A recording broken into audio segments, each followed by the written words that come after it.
Hello, and welcome to Coco the Creative. I'm Coco, and this is my first Flosstube. I'm really excited, and I'm also really nervous. I haven't filmed myself in a while, and I have some notes here, so I'm going to be looking over to the side to make sure I'm talking about everything that I want to talk about in this video. So yeah, a little bit about me. I'm 33 years old. I'm a self-published author of mostly fantasy, but I honestly write all forms of speculative fiction. And what I do is I run a Patreon and I serialize my chapters as I write them. And then when I finish drafting my books, I edit them and do revisions as needed. And then I finalize the manuscript um, and sell the final copy, the final version on Amazon. And I just do that for each of my books. And I've been doing that for a while now. I've been doing that, I want to say, since pretty much since I graduated college. So since, yeah, like a year after I started this process, maybe like a year after I graduated college.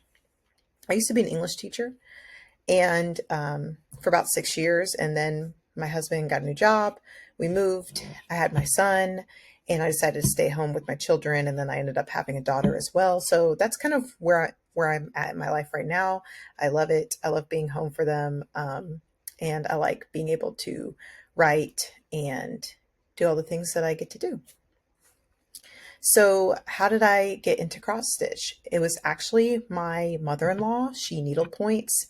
And she had also introduced me to knitting. And after I made my first scarf, I just didn't want to do it anymore. I kind of got it out of my system, and I became more and more interested in her needle pointing.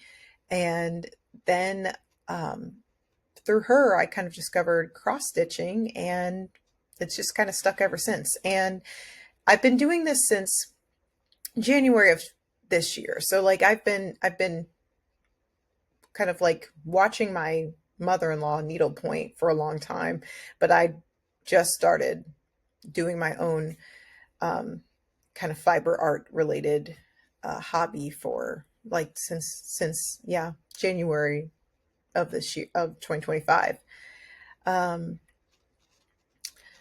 I've dabbled in other crafts before, like I've done crochet, I've done knitting, I tried coloring books, I've done a little diamond painting here and there, but they're not, nothing, I don't know, nothing really gripped me the way that cross stitch has. And I'm also into, for those of you who consider this like a crafty hobby, but I've journaled for a long time too. So I kind of combine my junk journaling, my reflective journaling, and my bullet journaling into one thing.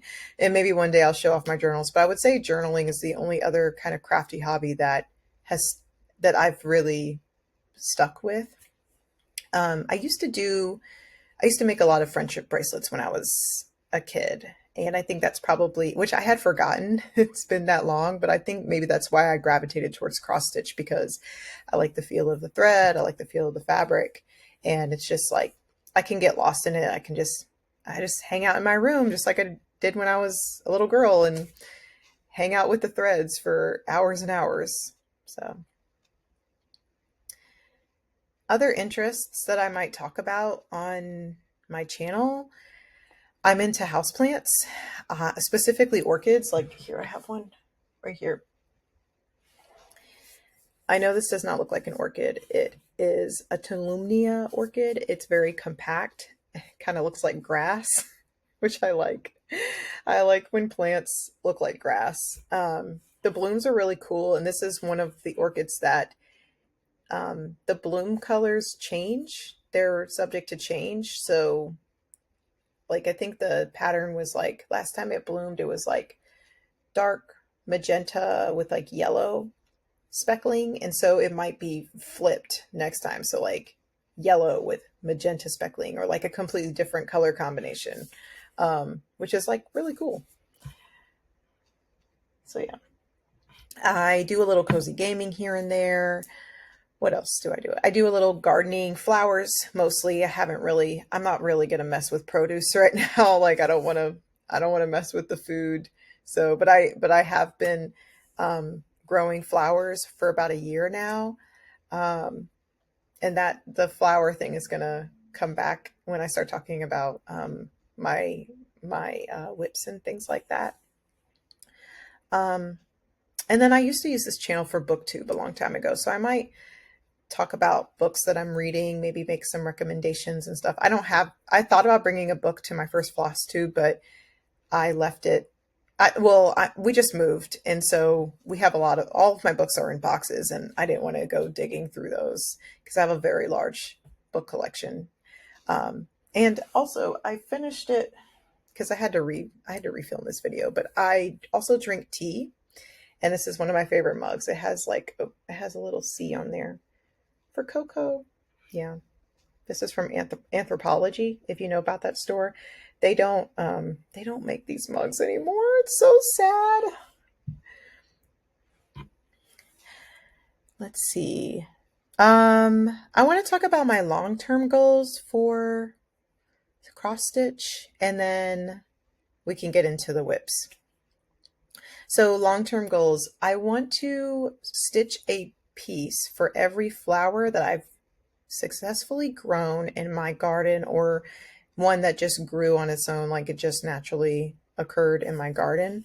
And I already have some saved up, and the piece does not have to doesn't have to like feature the flower. Like it doesn't have to be the main attraction, but as long as the flower is featured in some way, if it's highlighted in some way where it's noticeable in the piece, then I'm counting that as like, okay, this is my tulip piece, this is my hydrangea piece, because I have pieces that the flower is not like the point of the piece, but they're very prolific throughout the pattern. And I have a lot of like large blanket type, like 9 count pieces that are all kind of similar design. They're all from like the same artist, and I'll show you the one that I'm working on right now. But I want to turn those into like tapestries where I get them finished with like, I don't know what that sound is outside of my house. I think it's a motorcycle. Oh, it's just a noisy truck. Okay. I want to get them finished with almost like quilting fabric, and I want to create like a loop on the top that a rod can go through, and then put a chain on the rod or like a rope or something so that I can hang them.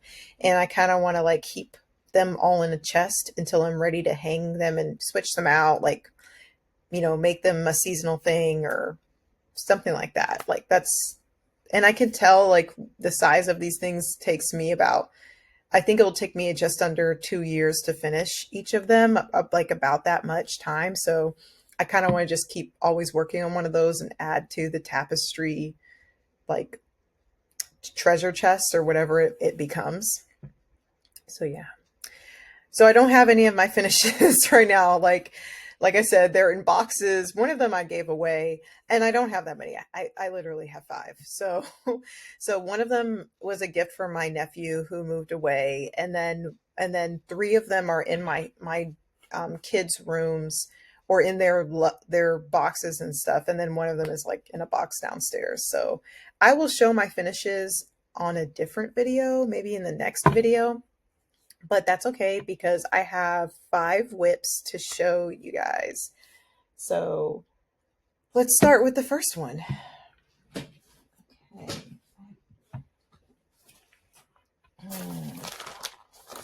Where is it? Okay, here we go. So this is my first one. I got it on Amazon. It's 14 count, 8 o'clock, and it's a rooster. A very colorful rooster.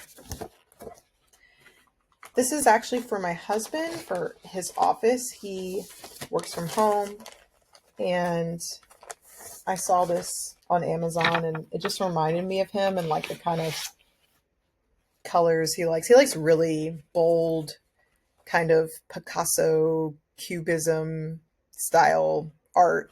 So I thought that was cool. And this is also like, I don't know, I feel like there's kind of like roosters are kind of like an Asian motif in a lot of art from that region. And I just kind of I just like certain Asian motifs, and I thought it would be fun.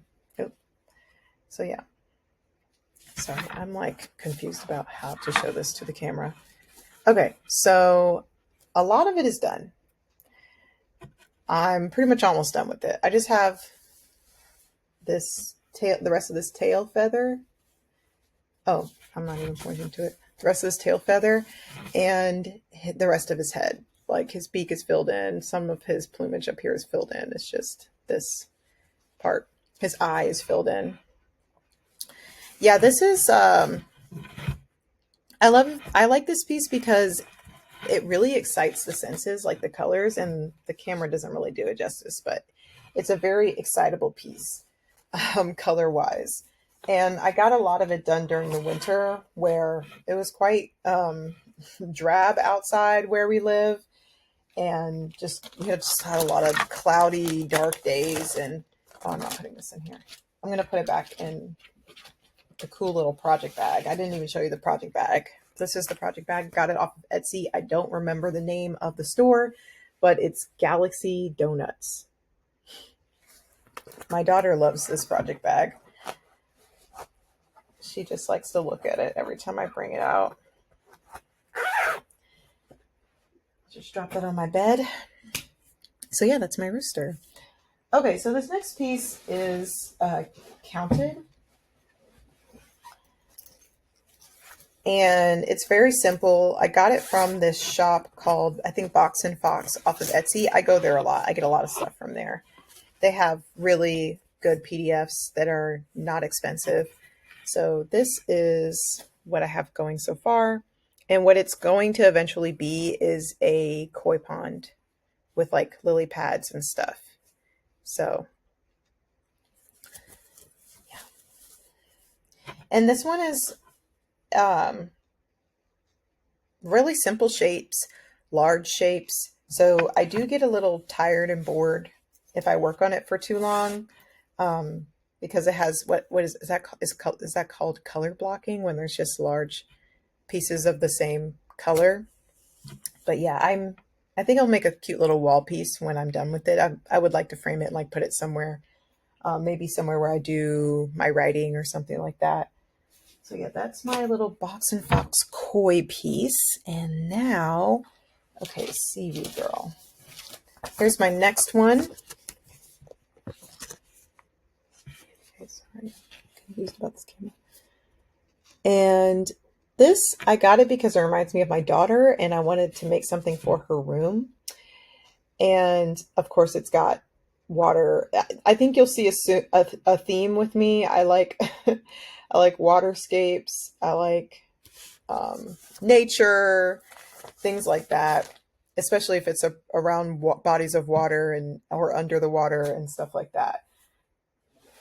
This one, I gotta be honest, I'm not as excited about this piece. Oh, and this is the project bag that it's in. I was hoping that by putting it in a really cute project bag that I would be more motivated to work on it. This one's also stamped. I don't have a lot of it done. It's just this bottom section. This is the water. It's very, a lot of the same. There's like 3 or 4 different colors here, but they are very close together in color. And then there's some pink that I got in, and obviously there's some over here that I've gotten done.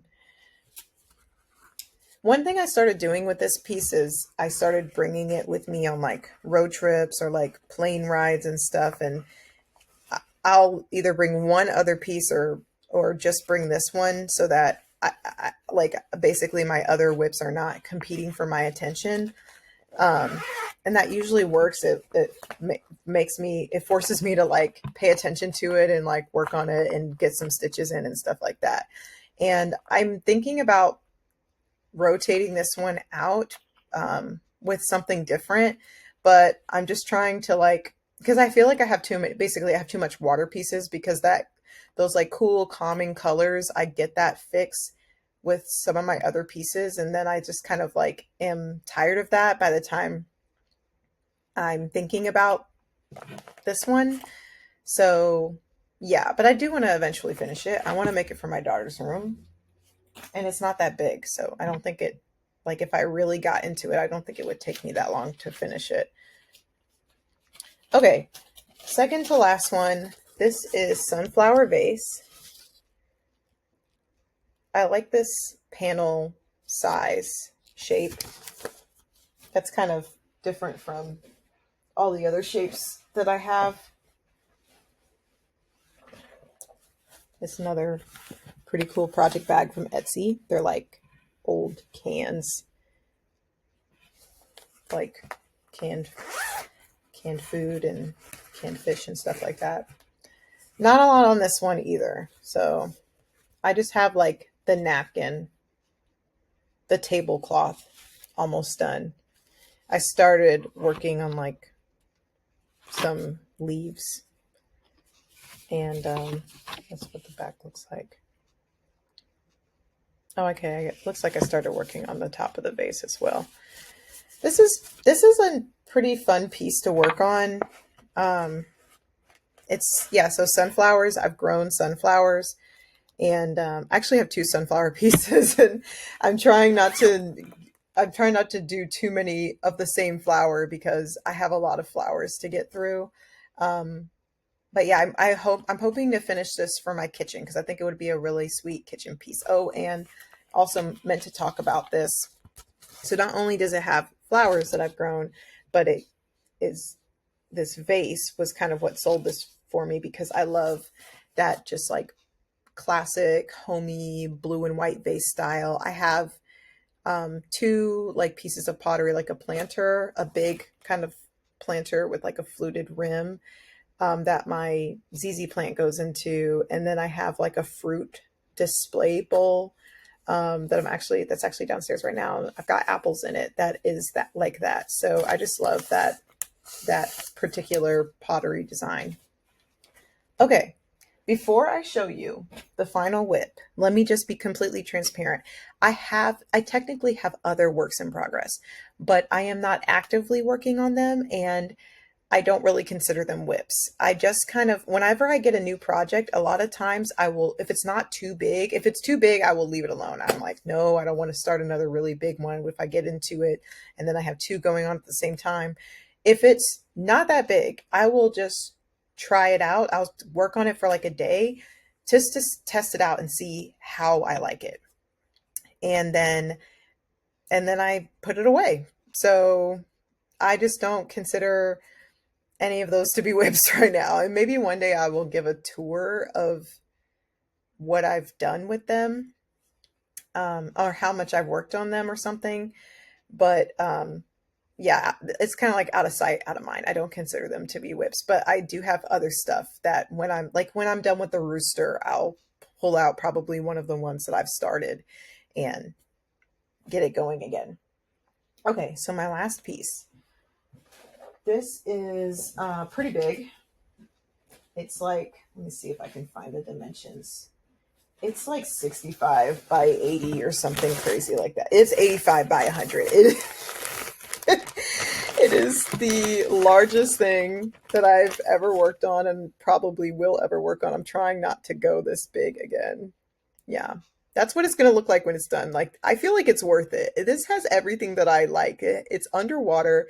It's got mermaids. It's got dolphins. It's got whales.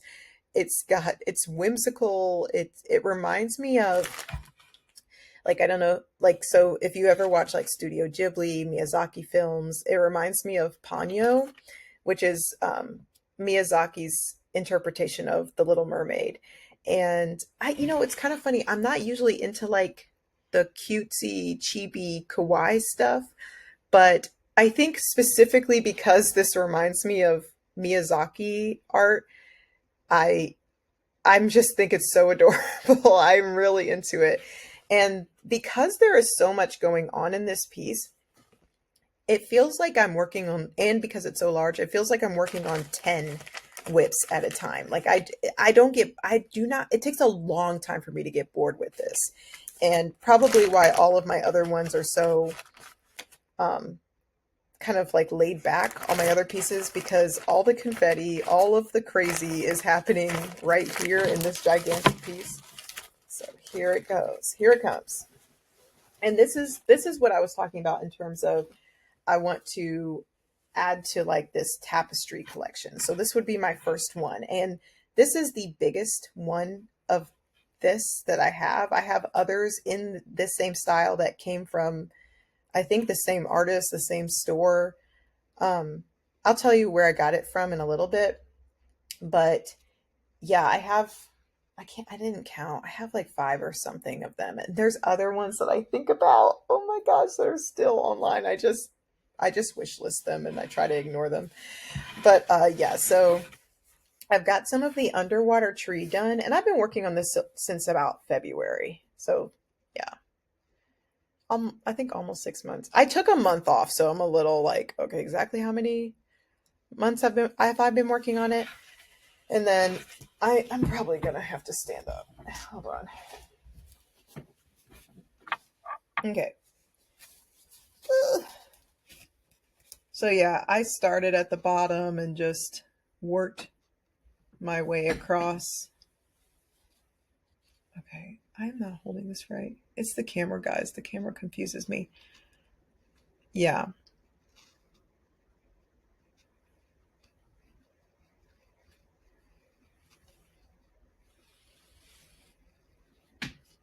Okay. So yeah, this is such a fun piece. It's calming, but it's exciting at the same time. So as you can see, this is where I've been putting most of my energies into this and the rooster. Um, but so I got it from this store called Dream Stitch, and but I think you could also find it on AliExpress in the Joy Autumn store. Joy Autumn just has a lot of pieces like this, and they do a lot of like animals, little girls, like doing things with animals. They have this series where it's like bears with like football heads, like really wide heads, just living in a city, running like a bubble tea stand. Like they're just these little vignettes happening, and they're so darn cute and fun and just really really sweet. And I think that these types of pieces are meant for children, like to teach children how to cross stitch. And so maybe I'm just one big child, but I really do enjoy working on it. And it has all that stuff that I love, like the teals, the greens, the blues, the marine life, all that other stuff. So, well, this was fun, and I hope it motivates me to really work on my projects more, because um, I took a backseat from stitching multiple projects at the same time. I was just like focusing on the rooster and during the move, and just the switch from the school year to the summer routine. But now things have calmed down, settled down. So I kind of want to get back into just like stitching pretty much every day, trying to work on each piece at least once a week. Because I used to do that, and that's where I got most of that progress done on like the koi and stuff. And I've also like slowed down my buying. Like I mean, I bought something yesterday, but that's because I wanted a seasonal. I didn't have any autumn or Halloween stitches like at all, and I wanted. It's around the corner. Like summer's going to be over, and then it's going to be boom autumn, and I wanted something to work on. I feel like after September, I'm going to want to retire a lot of these and just not look at them for a while. So I want to have something to rotate into the fray. If you made it this far, thank you so much. I really, really appreciate you watching this video, and feel free to let me know which piece stood out to you. Um, and if you've worked on any of these, I would love to. I feel like, I don't know, when I watch Flosstube, I feel like it's hard for me to find people who are into the same kind of cross stitch that I'm into. I see a lot of like samplers and stuff like that, and I think they're cool, but I would love to just chat with people who are kind of stitching similar things to me. So yeah, just shout out if you see something you like or you want to talk about one of these pieces. And once again, I'm Coco the Creative. Um, yeah, it would mean a lot to me if you like this video and subscribed. You can also follow me on my Instagram or any of my writing platforms. They're all linked on my channel page. So yeah, I hope with that, I hope you have a good one. Bye.